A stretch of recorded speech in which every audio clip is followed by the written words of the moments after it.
Νηστήρες της Ελένης ήρθαν όλοι εδώ, στο παλάτι του Τινδάρεως στη Σπάρτη.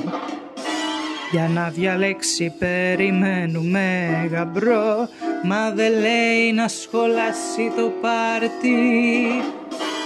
Μήνες διαρκεί η κατάσταση αυτή, μας εμπέζει ο βασιλέας. Μαζί του έχει πάει να διαπραγματευτεί τώρα ο Οδυσσέας.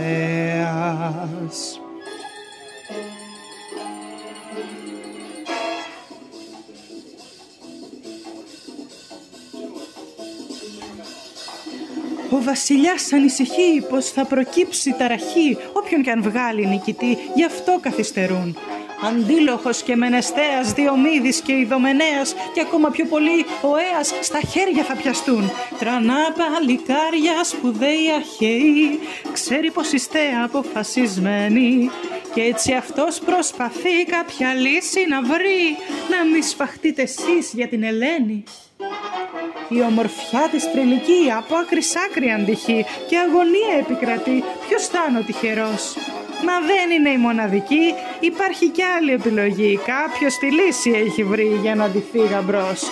Ο γέρος Τινδάρεως το ξέρετε πια, πως έχει κι άλλη κόρη μια λίστρα. Ο Αγαμέμνων λοιπόν των γνωστών Ατριδών θέλει να παντρευτεί την Κλιτεμνίστρα. Αφού το έμαθα κι εγώ, τον βασιλιά ευθύς ρωτώ αν έχει κι άλλη αδερφή ή μήπως κάποια συγγενή. Μου λέει πως έχει μια νηψιά, όμορφη, έξυπνη, γλυκιά και φρόνιμη και συνετή. Για μένα θα είναι ιδανική. Κι εγώ αντάλλαγμα ζητώ, την ανιψιά να παντρευτώ. Στο πρόβλημα με τους γαμπρούς, μια λύση αν του βρω. Όλοι μαζί να ορκιστούν χωρίς να διαμαρτυρηθούν, την κρίση του να αποδεχτούν με όρκο ιερό. Τρανά παλικάρια, σπουδαίοι αχαιοί, να δώσουμε λοιπόν όλοι τα χέρια. Κι όρκο πάρτε ιερό σ' αυτόν τον τυχερό γαμπρό. Αν κάποιος πάει να επιτεθεί και η Ελένη αναρπαχτεί, πίσω να του τη φέρουμε. Από ανδρεία ξέρουμε. Για πείτε μου λοιπόν, συμφωνείτε? Ναι!